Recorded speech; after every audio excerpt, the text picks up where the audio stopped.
नमस्कार, बहुत स्वागत है आपका हमारे इस खास कार्यक्रम खबर देश प्रदेश में। मैं हूं आपके साथ प्रज्ञा मिश्रा और मैं हूं आपके साथ निकिता कश्यप। और आज एक बार फिर से हम आप सभी के बीच में आ लौटे हैं अपनी खास पेशकश के माध्यम से, जहां हम आपको बताएंगे कि आने वाले कल में प्रधानमंत्री नरेंद्र मोदी की ओर से क्या कुछ बड़ी सौगातें दी जानी है।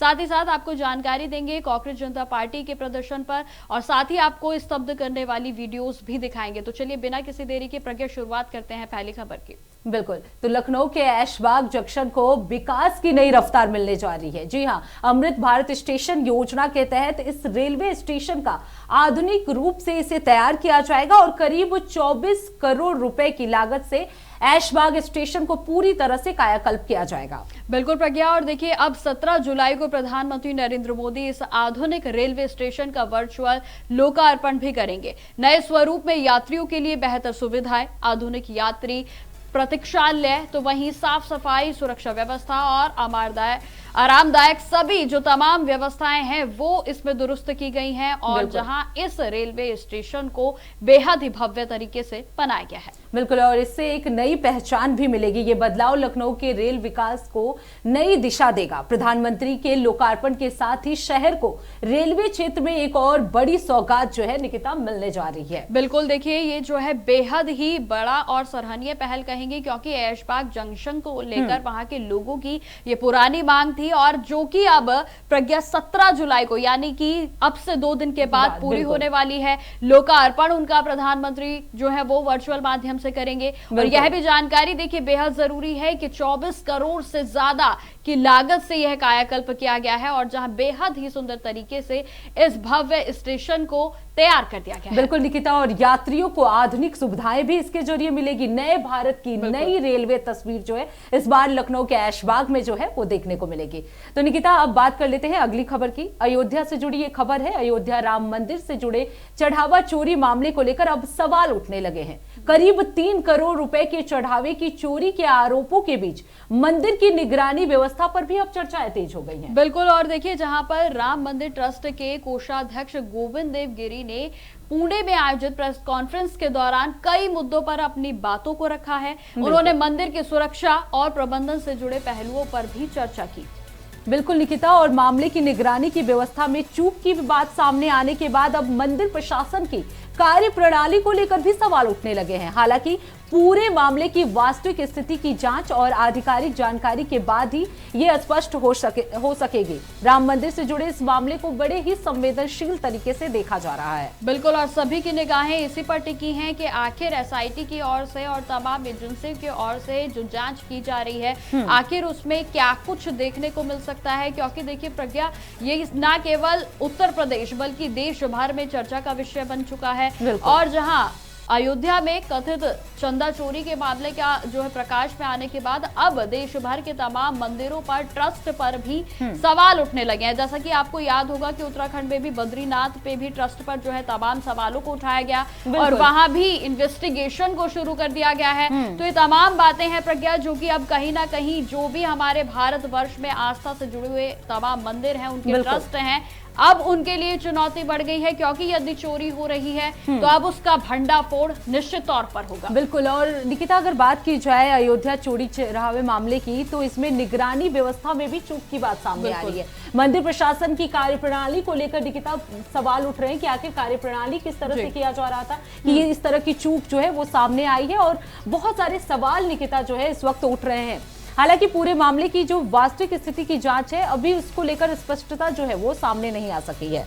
बिल्कुल, और देखिए राम मंदिर से जुड़े ऐसे तमाम पहलू हैं जिसमें कि सीसीटीवी फुटेजेस की अगर बात की जाए तो प्रज्ञा लगभग कई ऐसे 40 दिन के लमसम का जो है समय था जिसमें कि उन फुटेजेस की जो रिकॉर्डिंग है वो डिलीटेड मिली है। ये तमाम बातें हैं जो कि एसआईटी की जांच में सामने आई हैं, और जिसमें कि मुख्यमंत्री योगी आदित्यनाथ की ओर से पहले से ही इस बात का आह्वान किया जा चुका है कि सभी दूध का दूध और पानी का पानी हो जाएगा। प्रज्ञा, इसी खबर पर अधिक जानकारी के साथ हमारे साथ संवाददाता बसंत मिश्रा भी जुड़ गए हैं। तो बसंत, देखिए जिस तरीके से पूरे तरीके से ये चर्चा का विषय बना हुआ है, राम मंदिर में अब तक का क्या कुछ अपडेट है? क्योंकि कोषाध्यक्ष की ओर से अपने पक्ष में तमाम बातें उन्होंने रखी है।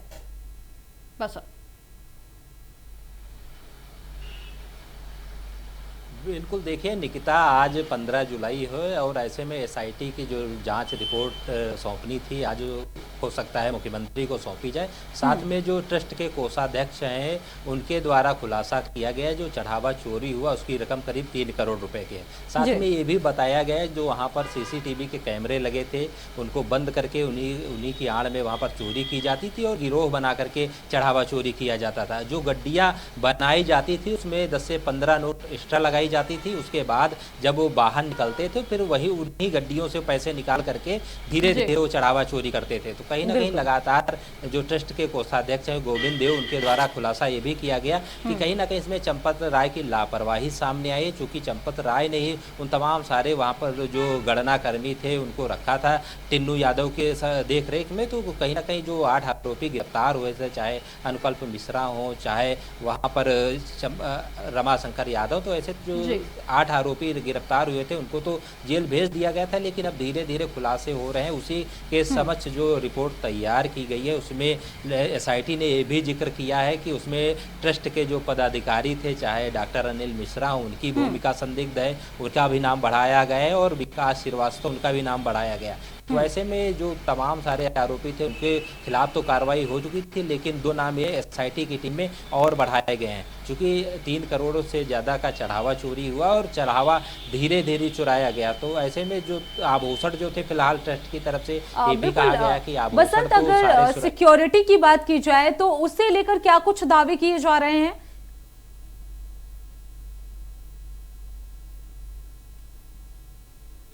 प्रज्ञा, सिक्योरिटी की अगर बात की जाए तो वहाँ पर जो गणना कक्ष था वहाँ पर जो भी गणना कर्मी जाते थे उनकी कोई तलाशी नहीं ली जाती थी। वहाँ पर जो सीसीटीवी कैमरे लगे थे उनका रिकॉर्ड छुपाया गया, उनका रिकॉर्ड हटाया गया। तो कैसे में लापरवाही बरती गई। जो ट्रस्ट के अंदर जब कर्मचारी जाते थे तो उनकी कोई तलाशी नहीं ली जाती थी और जो चाबियाँ रहती थी वो टिन्नू यादव के पास रहती थी। उसी कड़ी में जो चढ़ावा चोरी हुआ तो इसका भी जिक्र किया गया। साथ में जो एसआईटी की टीम ने ये भी तमाम सारे और भी आसपास के लोगों से पूछताछ की थी। तो ये भी कहा जा रहा था कि ये कर्मचारी जो बैंक के आते थे जिनकी सैलरी 15 से 17 हज़ार रुपये थी, उनको 8-8 घंटे की ड्यूटी दी जाती थी, तो वो भी लाखों रुपए गिनने के लिए। तो कहीं ना कहीं उनके मन को नहीं देखा गया, उनके विश्वास को नहीं देखा गया। उसी कड़ी में जो चढ़ावा चोरी हुआ है तो जो आरोपी थे उनकी अहम भूमिका है। उसी के चलते और ट्रस्ट की तरफ से लापरवाही भी बरती गई। जो भी कर्मचारी देखने वाली बात होगी कि एसआईटी अब और कितने बड़े खुलासे करती है। तमाम जानकारी देने के लिए आपका बहुत बहुत धन्यवाद। तो देखिए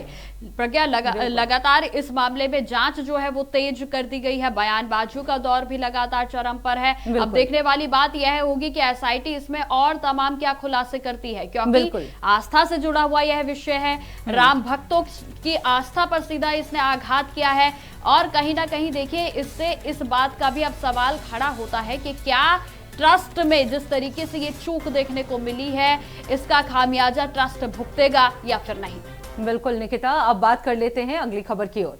सोनम वांगचुक 18वें दिन भी भूख की हड़ताल पर बैठे हैं। इस दौरान वो काफी कमजोर नजर आ रहे हैं। प्रदर्शन स्थल पर सफेद गद्दे पर लेटे वांगचुक को डॉक्टरों की टीम ने घेर रखा है और लगातार उनकी देखरेख की जा रही है। बिल्कुल, देखिए जैसा कि आप सभी को जानकारी होगी कि दिल्ली में यह कॉकरोच जनता पार्टी का प्रदर्शन जो है वो लगातार किया जा रहा है और जिसमें सोनम वांगचुक भी पहुंचे हैं। 18वें दिन भी उनका लगातार यह अनशन जो है वो जारी है। देश के शिक्षा मंत्री धर्मेंद्र प्रधान के इस्तीफे की मांग को लेकर सोनम वांगचुक धरने पर बैठे हैं और नीट पेपर लीक के मुद्दे के बाद यह प्रदर्शन शुरू हुआ था और जिसके समर्थन में आए सोनम वांगचुक अनशन पर बैठे हैं। बिल्कुल निकिता, क्योंकि सीजेपी के संस्थापक जो अभिजीत दीपके, उन्होंने भी ये बताया कि जब वो खड़े होने या बैठने की कोशिश करते हैं तो उन्हें चक्कर आ जाता है। इस दौरान उन्हें वॉशरूम जाने में भी काफी परेशानियों का सामना करना पड़े। यानी माना जा सकता है निकिता कि उनकी स्थिति बेहद ही खराब है।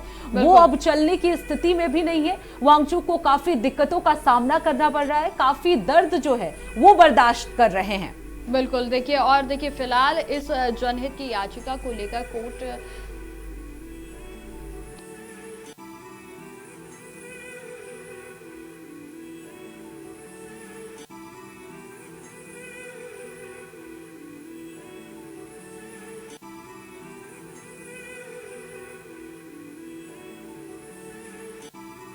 द्वारा याचिका जो है वो दायर की गई थी, जिसमें कहा गया था कि अगर वो अपनी भूख हड़ताल आगे जारी रखते हैं तो 2 दिन के अंदर उनकी जान भी जा सकती है। निकिता, ये बड़ा सवाल है, क्योंकि अगर 2 दिन और भी ज्यादा वो अनशन पे रहते हैं तो उनकी जान भी जा सकती है। बिल्कुल, देखिए प्रज्ञा, क्योंकि कांग्रेस जनता पार्टी की ओर से यह प्रदर्शन किया जा रहा है और सोनम वांगचुक जो है वो उस प्रदर्शन में पहुंचे हैं। लगातार उनका 18वां दिन आज भी अनशन जारी है। यह सवाल सबसे बड़ा यह है कि देखिए, आप कांग्रेस जनता पार्टी को समर्थन करें या फिर ना करें, लेकिन सोनम वांगचुक एक ऐसे इंसान है जो कि साइंटिस्ट हैं और उनकी सेना में भी जो उनकी ओर से रिसर्च प्रज्ञा की गई है, उनका इस्तेमाल सेना में भी ऐसे तमाम इक्विपमेंट हैं जो कि इस्तेमाल में किए जाते हैं। तो ऐसा होना चाहिए कि आखिर क्यों उनकी आवाज को सुना नहीं जा रहा है। देखिए, निष्कर्ष क्या होगा, उनकी बातों को माना जाता है या नहीं माना जाता है, ये एक अलग बात है। लेकिन अनशन पे वे बैठे हैं और जिसमें डॉक्टरों की ओर से कहा जा रहा है कि आने वाले 2 दिनों के बाद उनकी शायद मौत भी हो सकती है। बिल्कुल निकिता, क्योंकि वांगचुक की अगर बात की जाए, वो सिर्फ एक साइंटिस्ट ही नहीं, सोशल वर्कर भी रहे हैं। और लद्दाख के मुद्दे को लेकर हम सभी जानते हैं कि वो कितना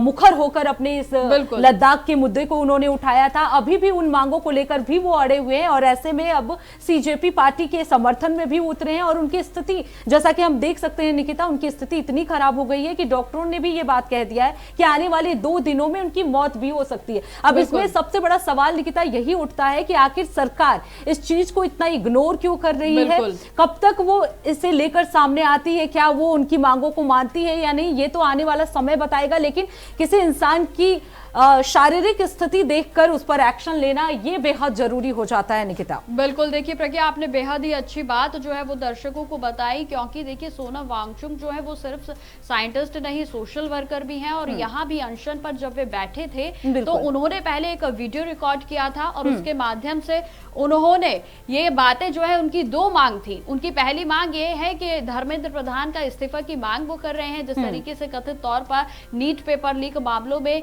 जो कथित जो है इसमें घपलेबाजी सामने आई। और दूसरी उनकी मांग है कि जिस तरीके से लद्दाख में क्लाइमेट चेंज हो रहा है, वहां की संस्कृति के संरक्षण के लिए, तो उनका कहना है कि यदि इन दोनों विषयों में से एक पर भी सरकार की ओर से कोई फैसला लिया जाता है या फिर उनकी ओर से कोई बातचीत की जाती है तो वे अपने अनशन से जो है उनका वो अनशन पूरा हो जाएगा। लेकिन इस बीच सबसे बड़ा सवाल यही है कि आखिर सरकार उनकी ओर ध्यान क्यों नहीं दे रही है। बिल्कुल निकिता, क्योंकि जिस तरीके से लगातार उनकी स्थिति बिगड़ रही है और निकिता अगर बात की जाए अन्य पार्टियों की तो उनके समर्थन में बहुत सारी पार्टियां भी आ रही हैं। अभी कुछ दिन पहले अखिलेश यादव ने भी उनसे आज बातचीत की है, जिसमें उन्होंने ट्वीट के जरिए ये बताया कि आपकी स्थिति अच्छी नहीं है और आप अनशन जो है वो तोड़ सकते हैं। लेकिन इसके अलावा और भी निकिता, अगर बंगाल की भी जो टीएमसी पार्टी है उनके भी समर्थन में वो लोग आए हुए हैं। ऐसी बहुत सारी ऐसे विपक्ष पार्टियां हैं जो लगातार उनके समर्थन में आ रही हैं। आप पार्टी के संजय सिंह भी जो है उनके समर्थन में आए थे। ऐसे में अब ये बड़ा सवाल जो है निकिता हो जाता है कि आखिर सरकार इस पर ध्यान नहीं दे रही है। इसी खबर पर अधिक जानकारी के साथ हमारे साथ संवाददाता अरविंद जुड़ गए हैं। अरविंद, सीजेपी का प्रोटेस्ट लगातार जारी है, लेकिन बेहद ही भावुक करने वाली तस्वीरें जो इस प्रोटेस्ट से निकलकर सामने आई वो है सोनम वांगचुक की। उनके हालात लगातार, उनकी तबीयत बिगड़ रही है और जहां यह भी बात अब कह दी गई है कि आगे आने वाले 2 दिनों में शायद उनकी मौत भी हो सकती है। क्या कुछ अपडेट है अरविंद? केंद्रीय शिक्षा मंत्री धर्मेंद्र प्रधान की मांग को लेकर जो पिछले 20 मई से जो धरना प्रदर्शन चल रहा है जंतर मंतर पर, और जो वैज्ञानिक है, देश के वैज्ञानिक है, अपने देश ही नहीं पूरे विश्व में उनका नाम विख्यात है, सोनम वांगचुक, 18 दिनों से अनिश्चितकाल भूख हड़ताल पर है और आज का 18वां दिन है। स्थिति उनकी खराब है। हमारे पीछे आप तस्वीर देख सकते हैं, वो मंच पर है और तमाम जो स्टूडेंट हैं, अभिभावक हैं, जंतर मंतर पर पहुंचे हुए हैं। अखिलेश यादव ने सोशल मीडिया के जरिए उनसे बात भी की है और उनसे फोन पर भी बात हुई है। उन्होंने आग्रह किया है सोनम वांगचुक से कि वो अपना इस्तीफा तोड़ दें और अपना अनशन तोड़ दें और फिर से हेल्थ अपना सुधार करके फिर से एक बार और लड़ाई लड़ेंगे, क्योंकि उन्होंने साफ तौर पर कहा है कि भारतीय जनता पार्टी का भ्रष्टाचार का जो जननी है वो अब धीरे धीरे फूटती जा रही है। पहले पेपर लीक हुआ, उसके बाद राम मंदिर में चंदा चुकी हुई, उसके बाद लगातार कई तरह के घटनाएं सामने आई है। देखिए, जंतर मंतर पर जो कार्यकर्ता पहुंचे हैं, जो समर्थक पहुंचे हैं सोनम वांगचुक के इस प्रदर्शन में शामिल होने के लिए, कुछ लोग भी आए हैं, बुजुर्ग हैं। कहाँ से आप आए हैं सर? जी, मैं तो बिहार के सीतापुर का रहने वाला हूँ, लेकिन दिल्ली में रहता हूँ। और दिल्ली से ही आया। ये बताइए कि आप इनके अनशन उपवास अनशन कर रहे हैं, अमरण अनशन है, 18 दिन हो गया, क्या इनकी स्थिति है, कब से आप यहाँ आ रहे हैं? मैं तो आज पहली दफा आया हूँ यहाँ पर, मैंने नहीं देखा कि क्या स्थिति है, तो मैं कैसे बोलूँ, लेकिन पेपर के माध्यम से मुझे पता लगा कि स्थिति काफी खराब हो चुकी है। जो सरकार को देखना चाहिए, 18 दिन से अगर कोई भूख हड़ताल पर है तो उनको सोचना चाहिए जो है सरकार इसमें कदम उठाए, वो बेहतर। वो तो मांग कर रहे हैं सिर्फ केंद्रीय शिक्षा मंत्री धर्मेंद्र प्रधान की इस्तीफे, जो संस्थापक हैं सीजेपी के अभिजीत सिंह, वो पिछले 30 मई से धरना प्रदर्शन कर रहे हैं, वो मांग कर रहे हैं, लेकिन सरकार की तरफ से अभी कोई सूद भी नहीं ली जा रही है। देखिए, ये तो सर्वनाश बात है, इसको कौन एक्सेप्ट करेगा? बच्चे मेरे भी पढ़ते हैं, पढ़ेंगे, आपके भी बच्चे पढ़ते हैं, बिल्कुल, हर परिवार के बच्चे पढ़ते हैं, और उसमें बिल्कुल। अरविंद, अगर बात की जाए, क्योंकि जिस तरीके से सोनम वांगचुक की तबियत जो है वो लगातार बिगड़ती जा रही है, ऐसे में क्या माना जाए, अखिलेश यादव से बातचीत करने के बाद वो अनशन तोड़ेंगे या अभी भी यही स्थिति बनी रहने वाली है? केंद्रीय शिक्षा मंत्री का जो इस्तीफा हो, लेकिन अभी सरकार के तरफ से कोई भी व्यक्ति या कोई भी जनप्रतिनिधि उनसे वार्ता करने के लिए जंतर मंतर नहीं पहुंचा। सिपाही पहुंचे हैं, जो इनका टेंट लगा हुआ उस टेंट को हटाने के लिए पहुंचे थे। हालांकि जो अभिजीत गिप्ते हैं उन्होंने आग्रह किया है कि यह व्यक्ति देश का लड़का है और वैज्ञानिक है, और जो अमरण अनशन पर ये बैठा भूख हड़ताल पर इनकी स्थिति खराब हो गई है, आप टेंट क्यों हटा रहे हैं? तो उन्होंने आग्रह किया, तो पुलिस प्रशासन ने इनका तो टेंट छोड़ दिया। लेकिन जिस तरह से 18 दिन इनकी स्थिति, अब सुबह का हमने आपको वीडियो दर्शकों ने देखा होगा कि किस तरह से स्थिति हो चुकी है, पूरे वो सूख चुके हैं, उनका हर दिन जो वेट है वो कम होते जा रहा है। तो कहीं ना कहीं ये चिंता का विषय है, लेकिन सरकार के तरफ से अभी तक कोई भी व्यक्ति या कोई भी जनप्रतिनिधि ने संज्ञान नहीं लिया है। ऐसे बिल्कुल अरविंद, अब देखने वाली बात होगी कि आखिर सोनम वांगचुक का यह अनशन जो है वो कितने दिन तक जारी रहता है। तो प्रज्ञा, देखिए लगातार सोनम वांगचुक की जिस तरीके से तबियत बिगड़ती जा रही है, चिंताजनक विषय तो है ही, लेकिन यहाँ पर सोचने वाली बात यह भी है कि जिस बात का उन्हें इंतजार है कि केंद्र सरकार की ओर से कोई आए और उनसे कुछ भी रही तो एटलीस्ट जो है उनसे बात की जाए। तो इस बात को लेकर उनकी ओर से लगातार ये अनशन जारी है। बिल्कुल। तो निकिता, फिलहाल रुकते एक छोटे से ब्रेक के लिए, ब्रेक के बाद जल्द लौटेंगे। देखते रहिए इंडिया वॉइस।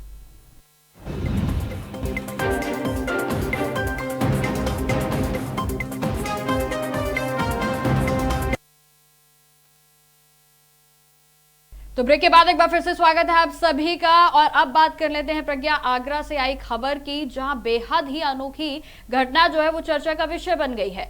यहां एक फ्रिज के फ्रीजर में आकृति बनी शिवलिंग की, और जो कि अब लोगों के लिए चर्चा का विषय इसलिए भी बन गई है क्योंकि सोशल मीडिया पर यह तस्वीरें जो है पूरे तरीके से ट्रेंड कर रही हैं।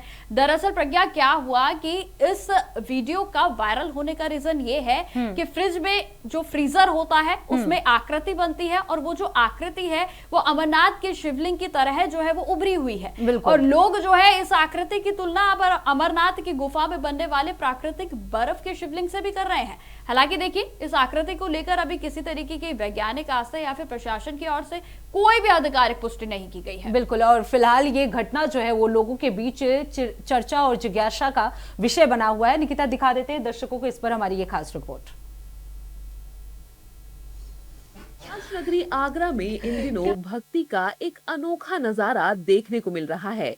अमूमन लोग गर्मियों में फ्रिज का इस्तेमाल पानी ठंडा करने या बर्फ जमाने के लिए करते हैं, लेकिन आगरा के एक घर में जब फ्रिज का दरवाजा खुला तो वहां का नजारा देखकर सबकी आंखें फटी की फटी रह गईं। फ्रिज के फ्रीजर के अंदर प्राकृतिक रूप से बर्फ की एक ऐसी आकृति बन गई है जो बिल्कुल हूबहू शिवलिंग जैसी दिखाई दे रही है। स्थानीय लोग इसे साक्षात बाबा बर्फानी का चमत्कार मान रहे हैं, और दर्शन के लिए भक्तों की भारी भीड़ उमड़ पड़ी है। जैसे ही फ्रिज में बर्फ के शिवलिंग की ये खबर फैली, लोगों के जहन में तुरंत कश्मीर की पावन अमरनाथ गुफा में बनने वाले बाबा बर्फानी की छवि तैर गई। श्रद्धालुओं का कहना है कि हर किसी के लिए अमरनाथ की कठिन यात्रा कर बाबा बर्फानी के दर्शन करना मुमकिन नहीं होता। ऐसे में महादेव ने खुद उनके शहर में आकर दर्शन दिए हैं। मैं अपनी सिस्टर के घर आई थी, बर्फ लेने के लिए आई थी, तो उन्होंने कटोरा मुझे बर्फ का निकाल के दिया, तो मैंने देखा उसमें शिवलिंग बनी हुई थी। जैसी शिवलिंग देखकर मैंने देखा कि बाबा जी की शिवलिंग बनी हुई है भोले बाबा की, तो मैंने उनके दर्शन किए, पैर छुए और फिर मैं अपने पति को बुला के लाई। तो उनसे ही मैंने बोला आप दर्शन कीजिए और उनके पैर छींचिए। बहुत अच्छा लगा, भोले बाबा हमारे घर आए, हमारे फ्रिज में आए, पधारे करके। तो रात का 11 बजे का समय था, मेरी सिस्टर आई रात को बर्फ लेने के लिए। तो मैंने जैसे दरवाजा खोला फ्रिज का बर्फ लेने के लिए, तो उसमें ऐसी आकृति बनी हुई थी। तो मेरी सिस्टर ने भी कहा वो दीदी ऐसा लग रहा है जैसे कि अमरनाथ की शिवलिंग इसमें बन गई है। फिर मैं रात में किसी को बताया नहीं, फिर मैं सुबह किसी को दिखाया तो फिर पूरे मोहल्ले में मालूम पड़ गई। हाँ, फिर सब लोग आने दर्शन करने के लिए आने। हमको 11 बजे 12 बजे पता पड़ा कि हम सबको भीड़ हो रही थी गली में, तो हम सो रहे थे, हमने देखा था, तो हम शिवलिंग की पूजा में दर्शन करने के लिए आए थे। जहाँ क्या कहते हैं गली में क्या हो गया, हमने दर्शन हो रहे, सब लोग कह रहे थे कि शिवलिंग निकली, शिवलिंग निकली, तो हम देखने के लिए आ गए यहाँ पे। हम आइए अब सवेरे देख रहे हैं, सुबह से 12-1 बजे से सब ऐसी भीड़ लगी रुकी है दर्शन के लिए, और ये घुलते घुलते नेक रह गई और बहुत बड़ी थी। ये मामला इसलिए और चर्चा में आ गया क्योंकि लोगों ने इसे बाबा बर्फानी से जोड़कर इसकी चर्चा शुरू कर दी। लोगों ने इसे भगवान शिव का चमत्कार बताना शुरू कर दिया। सोशल मीडिया पर इसका वीडियो भी वायरल हो रहा है। बता दें कि अमरनाथ में प्राकृतिक रूप से बर्फ से बनने वाले शिवलिंग का आकार छोटा हो गया है। ऐसा इसलिए क्योंकि बर्फ पिघल रही है और उसका असर शिवलिंग पर भी पड़ रहा है। रिपोर्ट्स के मुताबिक 57 दिन की यात्रा पूरी होने से पहले ही बर्फ का शिवलिंग 90% से ज्यादा पिघल गया है। इस तपती गर्मी के बीच आगरा के इस घर में बना बर्फ का शिवलिंग लोगों के दिलों में भक्ति की ठंडी बयार जरूर बहा रहा है।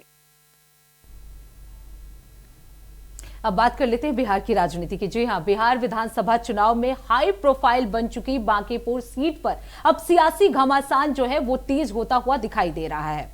और जहां जनशक्ति दल की उम्मीदवार वीणा मानवी का नामांकन रद्द होने के बाद जहां राजनीतिक सरगर्मियां तेज हो गई हैं, तो वहीं पार्टी के प्रमुख तेज प्रताप यादव खुद ही कलेक्ट्रेट पहुंचे और जहां उन्होंने अधिकारियों से बातचीत की और काफी देर तक वहां डटे रहे। बिल्कुल, हालांकि इस मामले को लेकर कोई समाधान जो है वो निकलता हुआ नहीं दिखाई दिया। उन्होंने सरकार पर साजिश का आरोप लगाया और इस फैसले को अदालत में चुनौती देने की भी बात कही है। लेकिन दिखा देते हैं दर्शकों को इस पर हमारी ये खास रिपोर्ट। बिहार की हाई प्रोफाइल सीट बनी बांकीपुर विधानसभा सीट पर सियासी बवाल और ज्यादा बढ़ता दिख रहा है। दरअसल जनशक्ति जनता दल की उम्मीदवार वीणा मानवी का नामांकन रद्द हो गया है, जिसके बाद पार्टी के मुखिया तेज प्रताप यादव कलेक्ट्रेट पहुंचे और वहां घंटों बैठे रहे, लेकिन कोई फायदा नहीं होता देख तेज प्रताप यादव कलेक्ट्रेट से बाहर निकले और कहा कि सरकार हमारे उम्मीदवार को लेकर साजिश कर रही है, इसके खिलाफ वो कोर्ट जाएंगे। क्या हुआ है सर? क्या हुआ है प्रताप जी? आपको आना पड़ेगा, आपको आना पड़ेगा। षड्यंत्र किया जा रहा है सरकार की तरफ से। तेज प्रताप की पार्टी की प्रत्याशी वीणा मानवी के नामांकन रद्द होने पर सियासी प्रतिक्रियाएं भी आ रही हैं। सुनिए नेता क्या कुछ कह रहे हैं। हो रहा है जो हमारे बांकीपुर, उसके लेकर हमारे माननीय राष्ट्रीय अध्यक्ष जी नितिन नवीन जी मिले हैं और सब लोग से जो हमारे जो एनडीए घटक दल के जो है प्रदेश अध्यक्ष और उनके जो सहयोगी जो प्रभारी बनाए गए हैं उन सभी लोगों से बात बन गई है। बिल्कुल रणनीति बन गई है और सभी एनडीए जो है एक एक कार्यकर्ता हमारी एनडीए के एकजुट है, नीरज जी के साथ में है और पूरे चुनाव में जो है आप समझ लीजिए कि ये राष्ट्रीय अध्यक्ष जी का सीट है, यहाँ किसी के दाल गलने वाला नहीं है। बांकीपुर कौन इतना बड़ा, अरे भाई बांकीपुर हमारे राष्ट्रीय अध्यक्ष का सीट रहा, मतलब भारतीय जनता पार्टी के, और बिहार के लिए गौरव की बात है कि बिहार से और बांकीपुर के लाल और बांकीपुर के मतलब बेटा सबसे बड़ी विश्व की सबसे बड़ी पार्टी के राष्ट्रीय अध्यक्ष हैं। ये गौरव की बात है। उस सीट पे कहीं किसी के लिए लड़ाई की नहीं होगी, वो नितिन नवीन जी की सीट है। दरअसल सोमवार को पटना कलेक्ट्रेट में नामांकन के बाद जनशक्ति जनता दल पार्टी की बांकीपुर सीट से प्रत्याशी वीणा मानवी को गिरफ्तार किया गया था। हाई वोल्टेज ड्रामे के बाद मंगलवार को उनका नामांकन रद्द हो गया। अब नामांकन रद्द होने के बाद सियासी बवाल खड़ा हो गया है। तेज प्रताप कोर्ट जाने की बात कह रहे हैं तो एनडीए के नेता इसे कानूनी कार्रवाई करार दे रहे हैं। हमारे राष्ट्रीय चलिए प्रज्ञा, आगे बढ़ते हैं खबरों में, जहां खबर लखनऊ से है। उत्तर प्रदेश के डीजीपी राजीव कृष्ण ने उच्च स्तरीय अपराध समीक्षा बैठक और कानून व्यवस्था के साथ साथ आपको बता दें कि कांवड़ यात्रा को लेकर उनकी ओर से समीक्षा बैठक की गई। और जहां जैसा कि आप सभी को जानकारी है कि 30 तारीख से सावन जो है वो लगने वाला है और इसको लेकर कांवड़ यात्रा के जो भी तमाम बंदोबस्त हैं वो अब उस पर निगरानी प्रशासन की ओर से शुरू कर दी गई है। बिल्कुल निकिता, और संवेदनशील स्थानों, कांवड़ मार्गों, शिविरों और घाटों पर भी अतिरिक्त सुरक्षा जो है वो व्यवस्था की गई है। वहीं निकिता, इस खबर पर ज्यादा जानकारी दे रहे हैं हमारे संवाददाता। बिल्कुल, तो अब इस पे अपराधियों के खिलाफ भी विशेष अभियान चलाने के निर्देश दिए गए हैं। उन्होंने नशा, अवैध शराब तस्करी और अपराधों पर सख्ती के भी निर्देश जो है वो डीसीपी की तरफ से दे दिए गए हैं। बिल्कुल तो प्रज्ञा, देखिए उत्तर प्रदेश में जो है खास तौर पर कांवड़ यात्रा का जो आयोजन है वो भव्य तरीके से किया जाता है और ये एक बेहद ही बड़ी चुनौती भी प्रशासन के लिए बन जाती है, क्योंकि कांवड़ यात्रा में जिस तरीके से बाबा के भक्त लगातार पहुंचते हैं, व्यवस्थाओं को लेकर दुरुस्त रहना बेहद ही जरूरी है। बिल्कुल निकिता, अब बात कर लेते हैं अगली खबर की। कुशीनगर में इंडिया वॉइस की खबर का एक बार फिर बड़ा असर देखने को मिला है। आपको बता दें, करोड़ों रुपए की लागत से चल रहे बाढ़ सुरक्षा कार्यों में देरी और गुणवत्ता को लेकर लगातार खबरें जो हैं वो प्रसारित हो रही हैं और होने के बाद आपको बता दें, चीफ विकास सिंह स्वयं स्थलीय जगह पर निरीक्षण करने के लिए पहुंचे हैं। और बिल्कुल, और उस पर हमारे संवाददाता ने उनसे बातचीत भी की। क्या कुछ उनकी ओर से कहा गया, आप सुनिए। कुशीनगर के छितौनी तटबंध पर हमारी मौजूदगी है और गंडक चीफ इस वक्त विकास सिंह मौके पर पहुंचे हुए हैं। उन्होंने स्थलीय निरीक्षण किया, उनसे बातचीत करते हैं कि क्या कुछ स्थलीय निरीक्षण। अभी आप यहाँ पे छितौनी तटबंध पे पहुंचे हैं, क्या कुछ निरीक्षण किया आपने? अभी एक स्पर का जो रेस्टोरेशन का काम था उसका हमने निरीक्षण किया है वीर भार स्पर पे, और दूसरा एक 12-100 पे है, वहाँ जा रहा हूँ। तो अपना जो स्ट्रक्चर का रेस्टोरेशन का काम है वो अपनी सफलतापूर्वक काम कर रहा है। मानसून की शुरुआत हो गई है 20 जून से, आज 14 जुलाई है, काम अभी भी अधूरे है छितौनी तटबंध पे। कहाँ कमियां हो गई? कुछ व्यवहारिक कमियां होंगी कॉन्ट्रैक्टर्स की, लेकिन जितना काम हमारा है वो सुरक्षित स्तर से ऊपर लगभग कंप्लीट है। मैं देख के आया था, वो बाढ़ सुरक्षात्मक के स्तर का जो काम है वो हमारा कंप्लीट है, कहीं कोई समस्या नहीं है। बैसाहा में ठोकर का काम पूरा अधूरा है, स्पर का काम अभी मैं जा रहा हूँ देखने, अभी मैं जा रहा हूँ, उसका काम जल्द पूरा करने की कोशिश करूंगा। अभी जा रहा हूँ। पे तो कोई नोटिस होती नहीं है, कोई कार्रवाई होती नहीं है, एक्सीएम के भी, आपके एक्सीएम के से भी कोई कार्रवाई नहीं होती है एक्सीएम स्तर से? नहीं, लगातार उनको पत्र लिखा गया है और समय से काम नहीं करेंगे तो दंडात्मक कार्रवाई होगी उनके खिलाफ। नदी का जलस्तर बढ़ रहा है, 2 लाख क्यूसेक से ऊपर पानी आ गया है, क्या लग रहा है गुणवत्ता हो पाएगी कामों में जो काम चल रहा है? नहीं, गुणवत्ता जरूर होगी, गुणवत्ता से कोई समझौता नहीं किया जाएगा, कोई समझौता नहीं किया जाएगा। अगर कोई करता है तो उसके खिलाफ कार्रवाई करेंगे, कॉन्ट्रैक्टर हो तो कॉन्ट्रैक्टर और अधिकारी कर्मचारी हो उनके खिलाफ भी कार्रवाई होगी। तो निश्चित तौर पर ये हमारे साथ गंडक चीफ थे विकास सिंह, जो छितौनी तटबंध पर पहुंचे हुए हैं। लगभग 16.5 करोड़ रुपए से अधिक की लागत से जो है छितौनी तटबंध पर लगातार कामकाज कराया जा रहा है और काम की गुणवत्ता खराब होने पर कार्रवाई की तो बात कही जा रही है, लेकिन विभागीय स्तर पर साफ तौर पर जो लीपापोती है वो देखी जा सकती है। पहले भी हमने खबरों में दिखाया कि किस तरीके से समय अवधि खत्म होने के बावजूद जो है छितौनी तटबंध पर जो कामकाज है वो अभी भी अधूरा है। अनुराग तिवारी, इंडिया वॉइस, कुशीनगर। चलिए प्रज्ञा, बात कर लेते हैं फिल्म जगत की, जहां बॉलीवुड के अभिनेता आमिर खान की कथित तीसरी शादी को लेकर अब सियासत भी पूरे तरीके से गर्मा गई है। बिल्कुल, महाराष्ट्र सरकार के मंत्री नीतीश राणे की टिप्पणी के बाद ये मुद्दा जो है वो राजनीतिक और धार्मिक हलकों में अब चर्चा का विषय निकिता जो है वो बनता जा रहा है। अयोध्या के कुछ संतों ने राणे के बयान का भी समर्थन किया है, तो वहीं समाजवादी पार्टी के नेताओं ने भी बीजेपी पर पलटवार करते हुए कई सवाल खड़े किए हैं। बिल्कुल, देखिए, हालांकि आमिर खान की ओर से उनकी कथित तीसरी शादी या फिर इस पूरे विवाद पर अब तक कोई भी आधिकारिक बयान सामने नहीं आया है। इसी पर बनी हमारी एक खास रिपोर्ट, दिखाते हैं आपको क्या कुछ इसमें बयानबाजियों का दौर जारी है।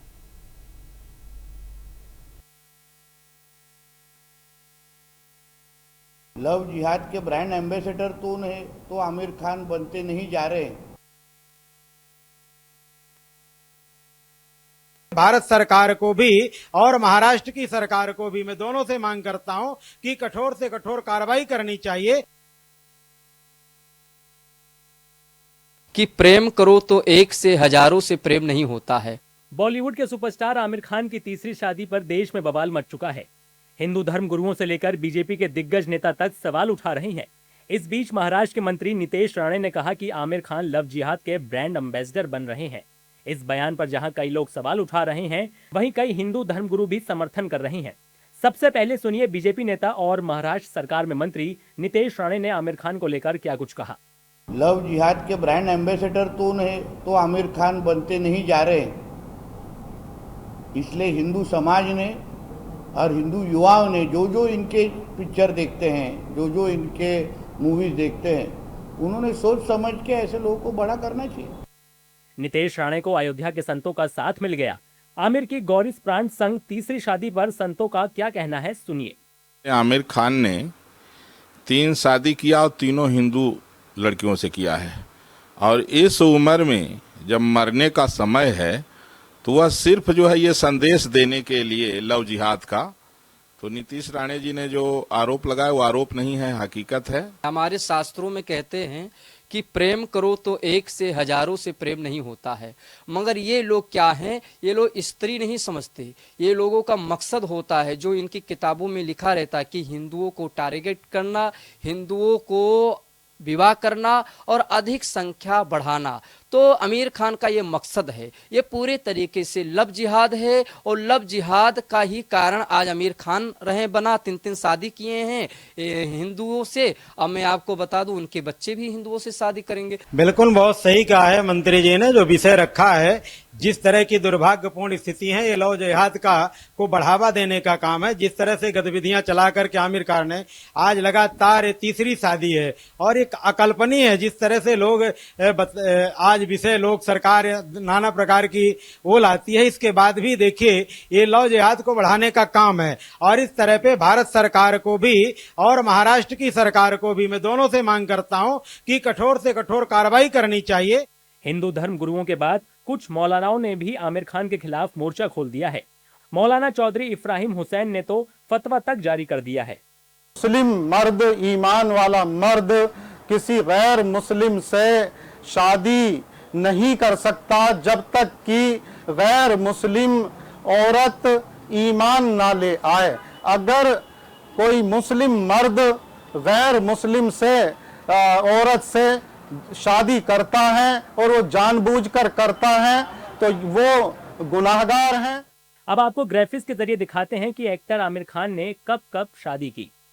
आमिर खान ने पहली शादी 1986 में रीना दत्ता से की। आमिर खान ने दूसरी शादी 2005 में किरण राव से की, और आमिर खान ने तीसरी शादी 5 जुलाई 2026 को गौरी के साथ की। वैसे प्यार ना उम्र देखता है ना मजहब, शायद आमिर खान के मामले में भी यही रहा होगा, लेकिन कुछ लोग इसे लव जिहाद बता रहे हैं और आमिर खान को हर बार हिंदू लड़की से विवाह करने पर घेर रही हैं। वहीं ऐसे लोगों पर सपा नेता एसटी हसन बरस रहे हैं और पूछ रहे हैं कि आमिर की शादी में अब्दुल्ला क्यों दीवाना हो रहा है। अगर किसी ने शादी कर ली है, सहमति से करी है, बालिग लोग हैं, कानूनी दायरे में करी है, तो अब्दुल्ला काय को दीवाना हो गया। अब्दुल्ला क्यों दीवाना हो रहा है, इसका जवाब तो अब्दुल्ला को ही देना पड़ेगा। लेकिन एक बात तो साफ है कि आमिर खान की तीसरी शादी पर बवाल जल्दी थमने वाला नहीं है। देखना होगा कि आमिर खान इन आरोपों पर क्या बोलते हैं। अब खबर महाराष्ट्र से है, जहां नवी मुंबई से एक दिल दहला देने वाली हत्या के मामले ने पुलिस ने अब इस मामले में बड़ा खुलासा करते हुए आपको जानकारी दे दें कि ऐरोली इलाके में करीब 11 महीने पहले हुई सनसनीखेज हत्या का गुत्थी को सुलझाते हुए बड़ा खुलासा किया है। बिल्कुल, पुलिस के मुताबिक इस वारदात के पीछे मृतक की पत्नी और उसका कथित प्रेमी ही निकले हैं। आरोप है कि दोनों ने मिलकर पति की हत्या की और शव के 3 टुकड़े किए और सबूत मिटाने की नीयत से उन्हें जंगल में अलग अलग जगहों पर भी फेंक दिया। अब दिखा देते हैं निकिता, इस पर हमारी ये खास रिपोर्ट। नवी मुंबई में एक पत्नी की साजिश का ऐसा मामला सामने आया है जिसने सभी को हैरान कर दिया है। दरअसल यहाँ के ऐरोली इलाके में करीब 11 महीने पहले हुई एक सनसनीखेज हत्या के मामले में पुलिस ने बड़ा खुलासा किया है। पुलिस ने मृतक की पत्नी और उनके कथित प्रेमी को गिरफ्तार किया है। आरोप है कि दोनों ने मिलकर पति की हत्या की, शव के 3 टुकड़े किए और उन्हें जंगल में अलग अलग जगह फेंक दिया गया। फिलहाल स्थानीय अदालत ने दोनों आरोपियों को 7 दिन की पुलिस हिरासत में भेज दिया है। सुनिए मामले में पुलिस ने क्या कुछ जानकारी दी है। 8 अगस्त के रात को या और 9 अगस्त के सुबह 2025 साल में इसका मर्डर किया है और उसके जो प्रेत है उसके 3 टुकड़े करके एक जगह पे उन्होंने फेंक दी है। तो इन्वेस्टिगेशन में ये सब कंक्लूजन में आने के बाद रबाड़े पुलिस स्टेशन ने 263/2026 BNS 1031-238-35 के तहत गुना रजिस्टर किया है और इसका इन्वेस्टिगेशन रबाड़े पुलिस कर रही है, रबाड़े MIDC पुलिस कर रही है। दोनों आरोपी जो है सुनीता बलिराम कुशवाहा और राहुल दशरथ प्रजापति, इनको अरेस्ट किया गया है और वो अभी पुलिस कस्टडी में है। आगे की जांच पुलिस कर रही है।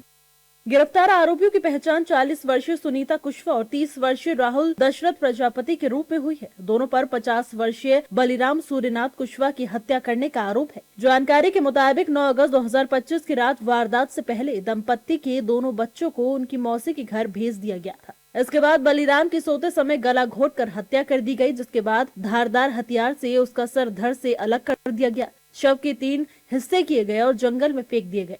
हत्या के बाद सुनीता अपने बच्चों को लेकर घसौली चली गई और राहुल के साथ रहने लगी। मिसिंग दाखिल होने के बाद पुलिस ने इन्वेस्टिगेशन शुरू किया। फिर टेक्निकल एनालिसिस में हमें इस बात का थोड़ा पता चला। फिर जो घटनास्थल में हमने पूछताछ की, उस पर से हमको पता चला कि ये दोनों का प्रेम प्रकरण है और इसी प्रेम प्रकरण के वजह से ये मिसिंग का खून किया गया है। मामले का खुलासा तब हुआ जब बलिराम के भाई ने उनकी तलाश शुरू की। काफी खोजबीन के बाद अप्रैल 2026 में राबले MIDC पुलिस स्टेशन में उनकी गुमशुदगी की शिकायत दर्ज कराई गई। शिकायत मिलने के बाद पुलिस ने मामले की जांच शुरू की। जांच के दौरान पुलिस ने कॉल डिटेल रिकॉर्ड खंगाले। दोनों आरोपियों के बयानों में मिले विरोधाभास के आधार पर पूछताछ तेज की गई और पूछताछ के बाद सच सामने आया। अब बात कर लेते हैं अगली खबर की। ऑनलाइन गेम खेलने का शौक कैसे लोगों को साइबर ठगी का शिकार बना रहा है, इसका सबसे बड़ा खुलासा राजस्थान के अजमेर से हुआ, जहां रामगंज थाना पुलिस और जिला साइबर सेल की संयुक्त कार्रवाई में देश भर के लोगों को निशाना बनाने वाले एक अंतर्राज्यीय साइबर ठगी गिरोह का भंडाफोड़ हुआ है। बिल्कुल देखिए, और देखिए इस भंडाफोड़ में, इस कार्रवाई में गिरोह के सरगना रामाकिशन उर्फ प्रकाश भिंचर समेत 3 आरोपियों को गिरफ्तार कर लिया गया। और जहां पुलिस के अनुसार यह भी कहा गया है कि आरोपी सोशल मीडिया पर ऑनलाइन गेम्स के नाम पर फर्जी विज्ञापन चलाकर लोगों को बड़े इनाम का झांसा देता था। बिल्कुल, और इसके बाद रजिस्ट्रेशन या प्रोसेसिंग के नाम पर रकम जमा कराते थे और पैसे मिलते ही वेबसाइट बंद कर संपर्क तोड़ देते थे। दिखा देते हैं दर्शकों को इस पर हमारी ये खास रिपोर्ट। ऑनलाइन गेमिंग के नाम पर देश भर में लोगों से साइबर ठगी करने वाले अजमेर के अंतर्राज्यीय गिरोह के बदमाशों को पुलिस ने पकड़ा है। यहाँ के रामगंज थाना पुलिस और जिला साइबर सेल ने 13 जुलाई को संयुक्त कार्रवाई करते हुए आरोपी रामाकिशन उर्फ प्रकाश भिंचर, कैलाश और गोपाल डूकिया को गिरफ्तार किया है। पुलिस के मुताबिक रामकिशन इस गिरोह का मुख्य सरगना है। जानकारी के मुताबिक आरोपी सोशल मीडिया पर 1-2 मिनट के ऑनलाइन गेम के विज्ञापन चलाते थे। लिंक पर क्लिक करने वाले लोगों को गेम खेलने या इनाम जीतने के नाम पर पहले पैसे जमा करने के लिए कहा जाता था। जैसे ही पीड़ित राशि ट्रांसफर करता था, तब आरोपी वेबसाइट बंद कर देते थे और उससे संपर्क टूट जाता। आरोपी ठगी की रकम अपने खातों में न लेकर म्यूल अकाउंट में ट्रांसफर करवाते थे ताकि पुलिस आसानी से आरोपियों तक नहीं पहुंच सके। सुनिए पुलिस ने क्या कुछ कहा। दबिश में 3 संदिग्ध लोगों को पकड़ा गया, जिन्हें अरेस्ट किया गया। उनके नाम रामकिशन हैं, निवासी डेगाना, कैलाश जाट निवासी खुनखुना नागौर, गोपाल बिश्नोई निवासी जायल नागौर। इन तीनों व्यक्तियों से जब पूछताछ की गई और इनसे एक लैपटॉप और 6 मोबाइल बरामद किया, तो ये बात सामने आई कि पिछले कुछ 10-15 दिनों से वो यहाँ पर आकर के ऑनलाइन गेमिंग खिलाने के नाम पे लोगों से ठगी कर रहे थे। और ये साइबर फ्रॉड का एक तरीका इन्होंने अपना लिया था, जिसमें ये म्यूल अकाउंट का यूज़ करके और लोगों से पैसे ऐंठ रहे थे। इसमें प्रकरण दर्ज कर लिया गया है IT एक्ट और धोखाधड़ी में, और इसमें आगे की तफ्तीश जारी है। जानकारी के मुताबिक पुलिस को सूचना मिली थी कि न्यू चंद्रानगर विनायक पथ स्थित एक मकान में कुछ युवक संदिग्ध गतिविधियां चला रही थी। जब पुलिस ने मकान पर दबिश दी तो वहां 3 युवक लैपटॉप और मोबाइल के जरिए ऑनलाइन ठगी करते मिले, जिन्हें मौके से गिरफ्तार कर लिया गया। आरोपी करीब 10 से 15 दिनों से रामगंज थाना क्षेत्र में किराए का मकान लेकर ठहरे हुए थे और सोशल मीडिया के जरिए लोगों को ऑनलाइन गेमिंग का झांसा देकर लाखों रुपए की ठगी कर रही थी। चलिए प्रज्ञा, अब आगे बढ़ जाते हैं जहां हॉर्मुज में जल डमरू मध्य से हुए हमले में अब भारत की चिंता जो है वो लगातार बढ़ती जा रही है, क्योंकि यूएई के तेल टैंकरों को निशाना बनाया गया है और जहां इस हमले में एक भारतीय नाविक की भी दर्दनाक मौत हो गई, जबकि कई अन्य लोग घायल बताए जा रहे हैं। बिल्कुल निकिता, और इस घटना के बाद भारत ने सख्त कूटनीतिक कदम उठाते हुए ईरान के उप मिशन प्रमुख मोहम्मद जवाद होसैनी को तलब किया है और अंतर्राष्ट्रीय समुद्री मार्गों पर वाणिज्यिक जहाजों पर हमले को लेकर कड़ा विरोध दर्ज कराया है। निकिता, दिखा देते हैं इस पर हमारी ये खास रिपोर्ट। हॉर्मुज स्ट्रेट में यूएई के तेल टैंकरों पर हुए ईरानी मिसाइल हमले में एक भारतीय नाविक की मौत और कई अन्य के घायल होने के बाद भारत ने सख्त रुख अपनाया है। भारत ने नई दिल्ली में ईरान के डिप्टी चीफ ऑफ मिशन को तलब करके कड़ा विरोध दर्ज कराया। विदेश मंत्रालय के प्रवक्ता रणधीर जायसवाल ने स्पष्ट संदेश दिया कि अंतर्राष्ट्रीय समुद्री मार्गों पर ऐसे हमले किसी भी कीमत पर स्वीकार नहीं किए जा सकते। आज हम लोगों ने जो ईरानी दूतावास के जो डिप्टी चीफ हैं उनको हम लोगों ने विदेश मंत्रालय में तलब किया। तलब करने के बाद उनसे हम लोगों ने अपना कड़ा उनको विरोध जारी किया, क्योंकि आज कल के एक हमले में 2 जहाज़ों पर हमला हुआ है और माना जा रहा है ईरान की तरफ से हमला हुआ था, उसमें एक भारतीय नागरिक की जान गई है और साथ ही साथ कई एक भारतीय नागरिक अभी भी मतलब उन पे हमला के बाद वो क्षतिग्रस्त हैं और 2 लोग ऐसे हैं जो कि काफ़ी जोखिम उनको हुआ है, उनका उपचार चल रहा है, उन पे काम लेकिन दोनों काफ़ी सीरियसली वो लोग घायल हैं। तो हम लोगों ने अपना विरोध उनको किया कि ये सब बंद होना चाहिए हमला, और इसमें हमारे खासकर जो कमर्शियल शिपिंग है जिसका जो एक अंतर्राष्ट्रीय कानून के तहत इसका संचालन होता है उसमें कोई किसी प्रकार की बाधा नहीं आना चाहिए। रणधीर जायसवाल ने कहा कि कमर्शियल शिपिंग और नागरिक जहाजों को निशाना बनाना अंतर्राष्ट्रीय कानून और सुरक्षित समुद्री व्यापार के खिलाफ है। उन्होंने ये भी दोहराया कि स्ट्रेट ऑफ हॉर्मुज जैसे अहम समुद्री मार्गों पर सुरक्षित और निर्बाध आवाजाही सुनिश्चित होना पूरी दुनिया के हित में है। पश्चिम एशिया में जो भी गतिविधियां चल रही हैं उस पर हम लगातार नज़र रखे हुए हैं। हमारा मानना है कि स्ट्रेट ऑफ हॉर्मुज के रास्ते सुरक्षित और आज़ाद नौ परिवहन और व्यापार के पक्ष जिसका हम हमेशा से बात करते रहे हैं, उसको हम लोग अभी भी उस पर उसको जोर देते हैं, उस पर बल देते हैं और ये ज़रूरी है क्योंकि इससे यह सुनिश्चित किया जा सकता है कि लोगों का आर्थिक सुरक्षा, उनके ऊर्जा का सुरक्षा पूरे दुनिया में, सिर्फ भारत में नहीं पूरे दुनिया में उस पर आधारित है और ये नौ परिवहन अगर आज़ाद तरीके से चलेगा तो उनकी आर्थिक और ऊर्जा सुरक्षा को सुनिश्चित किया जा सकता है। दरअसल अमेरिका और ईरान के बीच बढ़ते तनाव के बीच ओमान के समुद्री क्षेत्र में हॉर्मुज स्ट्रेट में 2 ईरानी क्रूज मिसाइलों ने यूएई के 2 टैंकरों को निशाना बनाया था। इस हमले में 1 भारतीय क्रू मेंबर की मौत हो गई और 8 अन्य घायल हो गए। इनमें 4 की हालत गंभीर है। घायलों में 6 भारतीय और 2 यूक्रेनी नागरिक शामिल हैं। हमले के बाद भारत ने न सिर्फ ईरान के डिप्टी चीफ ऑफ मिशन को तलब करके विरोध दर्ज कराया, बल्कि साफ शब्दों में कहा कि अंतर्राष्ट्रीय समुद्री मार्गों पर कमर्शियल शिपिंग और नागरिक जहाजों को निशाना बनाना तत्काल बंद होना चाहिए। स्ट्रेट ऑफ हॉर्मुज दुनिया के सबसे अहम तेल व्यापार मार्गों में से एक है और यहां बढ़ता तनाव वैश्विक ऊर्जा आपूर्ति पर भी असर डाल सकता है। ऐसे में एक भारतीय नागरिक की मौत के बाद भारत ने साफ संकेत दिया है कि नागरिक जहाजों और नाविकों पर हमलों को किसी भी सूरत में बर्दाश्त नहीं किया जाएगा। तो आज के हमारी इस खास पेशकश में इतना ही, जिसमें हमने आपको हॉर्मुज पे क्या कुछ स्टेजेस चल रही है उसके बारे में जानकारी दी, तो साथ ही साथ आपको वायरल वीडियो से भी अवगत कराया और साथ ही हमने आपको बताया कि प्रधानमंत्री नरेंद्र मोदी की ओर से एक बड़ी सौगात की तैयारी 17 तारीख को देने की तैयारी कर ली गई। बिल्कुल, तो खबर देश प्रदेश में बस इतना ही। देश दुनिया की तमाम बड़ी खबरों के लिए देखते रहिए इंडिया वॉइस। तब तक के लिए नमस्कार।